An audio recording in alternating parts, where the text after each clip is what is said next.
नमस्कार। मैं Harvir Singh, assistant professor लोक प्रशासन। आज हम लोक प्रशासन में व्यवहारवाद के बारे में चर्चा करेंगे। सामाजिक विज्ञानों में अध्ययन प्रणाली के रूप में व्यवहारवादी उपागम एक नई पद्धति है जो द्वितीय विश्व युद्ध के पश्चात शुरू हुई है। व्यवहारवादी उपागम समाजशास्त्र, मनोवैज्ञानिक सिद्धांतों एवं व्यवहारों से अनुप्राणित है। राजनीति विज्ञान तथा लोक प्रशासन सहित अधिकांश सामाजिक विज्ञानों में व्यवहारवादी उपागम से पूर्व केवल संस्थागत अध्ययन होता था, जिसमें संबंधित संस्था, विधानमंडल, नौकरशाही इत्यादि के ढांचे, कार्य तथा शक्तियों इत्यादि की व्याख्या की जाती थी। वास्तव में इन अध्ययनों से यह पता नहीं चल पाता था कि यथार्थ में व्यक्ति या कार्यकर्ता कैसा व्यवहार करते हैं। अतः परंपरागत अध्ययन प्रणालियों तथा सिद्धांतों के विद्रोह स्वरूप व्यवहारवादी उपागम की शुरुआत हुई। यह एक अंतर्विषयी उपागम है जो वैज्ञानिक पद्धति तथा मूल्य निरपेक्ष दृष्टिकोण का समर्थन करता है। लोक प्रशासन व्यवहारवादी प्रारंभिक जड़ें 1930 के मानव संबंध उपागम आंदोलन से जुड़ी हुई हैं।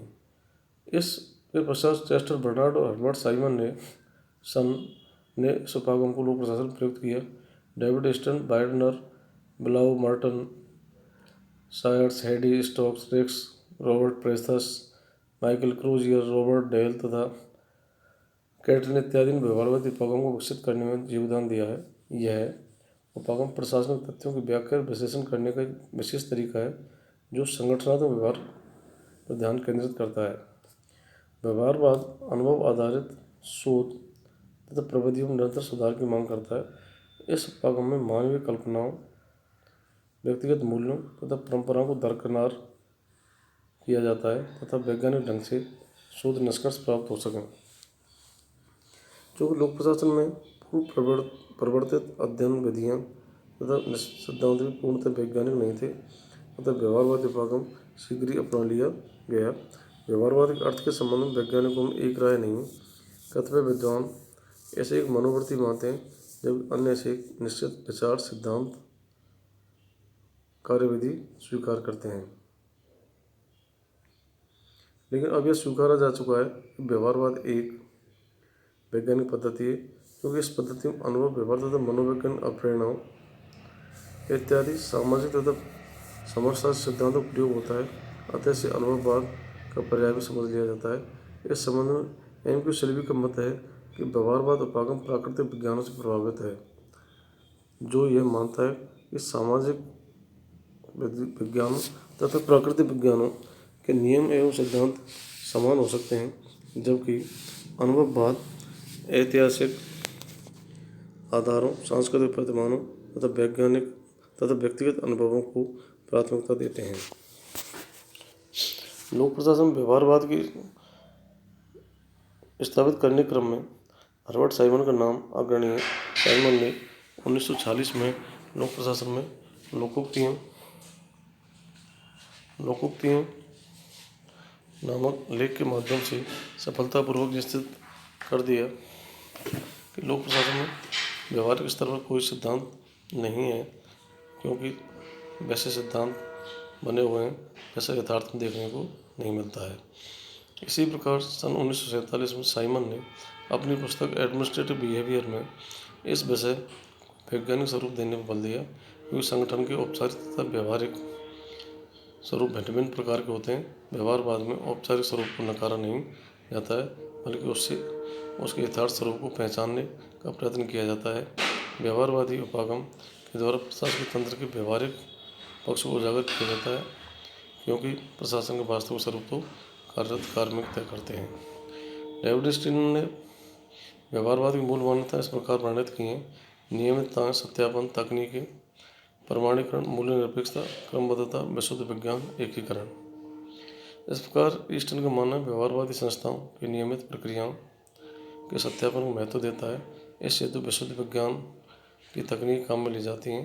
क्षेत्रीय अवलोकन, प्रयोगशाला तथा समूह अध्ययन इत्यादि इसकी वैज्ञानिक पद्धतियाँ हैं। यह उपागम मात्रात्मक बिंदुओं पर बल देता है, अर्थात संख्या के आधार पर गणना की जाती है।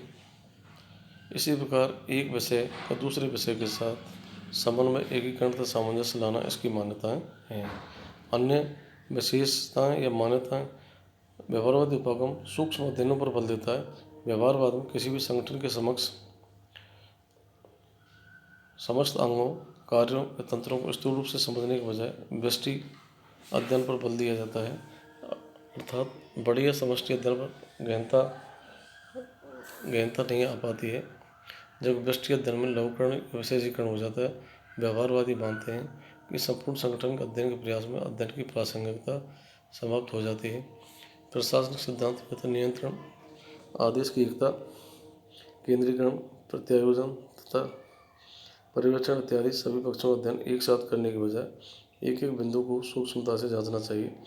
इसी प्रकार किसी देश या प्रांत के समस्त संगठनों का अध्ययन करने के स्थान पर किसी एक इकाई का अध्ययन ही सार्थक सिद्ध हो सकता है। वैज्ञानिक आधार तथा प्रविधि पर बल। व्यवहारवादी उपागम की मूल मान्यता सामाजिक विज्ञानों को प्राकृतिक विज्ञानों की भांति स्थापित करना है। अतः अध्ययन में काम ली जाने वाली शोध प्रवृत्ति विश्वसनीय, प्रमाणिक तथा प्रभावी होनी चाहिए। अध्ययन करते समय क्या होना चाहिए के बजाय क्या है पर विवेचन तथा विश्लेषण करना चाहिए। साइमन का मानना है क्या होना चाहिए कि मान्यता आदर्शवादी तथा सैद्धांतिक, जब क्या की मान्यता यथार्थ को सामने लाती है। व्याख्यात्मक एवं विश्लेषणात्मक अध्ययन। व्यवहारवादी उपागम में संबंधित अध्ययन व्याख्यात्मक तथा वर्णनात्मक होते हैं। उनमें यथावश्यक विश्लेषण का प्रभाव भी दिखाई देता है, किंतु निर्देशात्मक या उपचारात्मक विधि नहीं अपनाई जाती है। इस उपागम के द्वारा वास्तविकता को समझा जाता है, न कि आदर्शात्मक निर्देश प्रदान किए जाते हैं।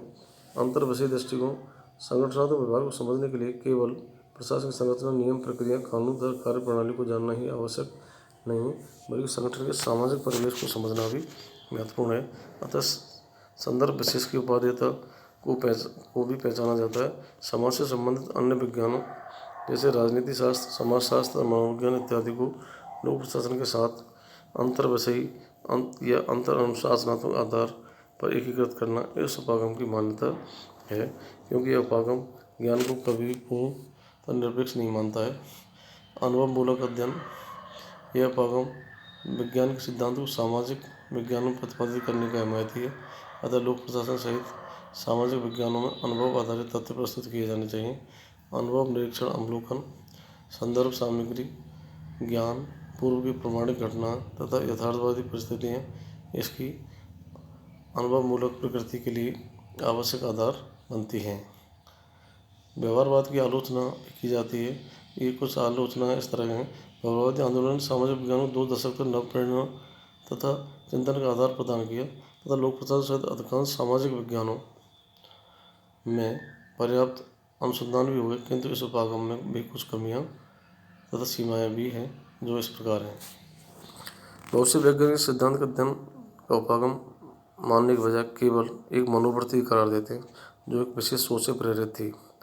व्यवहारवादी विचारक इस उपागम से प्राप्त निष्कर्षों और मान्यताओं को सापेक्ष मानते हैं, साथ ही तथ्यों के माप तोल पर बल देते हैं। इस प्रकार मान्यताएं विरोधाभासी बन जाती हैं। व्यवहारवादी उपागम से अभी तक मानव व्यवहार सटीक विश्लेषण नहीं हो सका है, क्योंकि विश्व की सबसे जटिल अवधारणा, आश्चर्य तथा समस्या मानव व्यवहार ही है।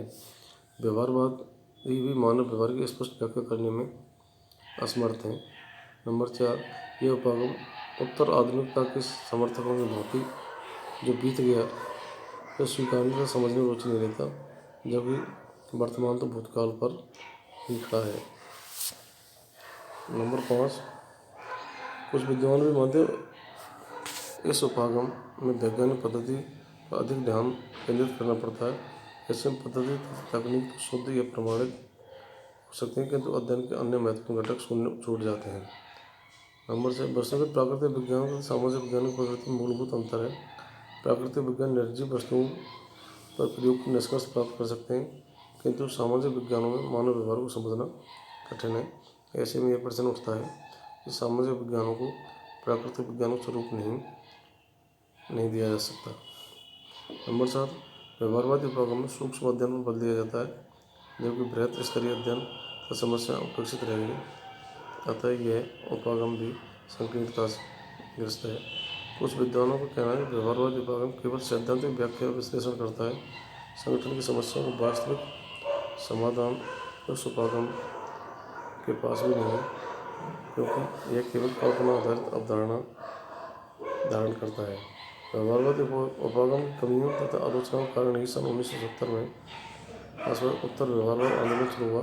प्रोफेसर हेंडरसन की पुस्तक emerging synthesis in public administration इसी का परिणाम मानी जा सकती है। राजनीति शास्त्री डेविड रिचर्डसन ने व्यवहारवाद को पर्याप्त मात्रा में विकसित किया तथा इन्होंने ही व्यवहारवाद की आलोचना होने पर उत्तर व्यवहारवाद की शुरुआत की।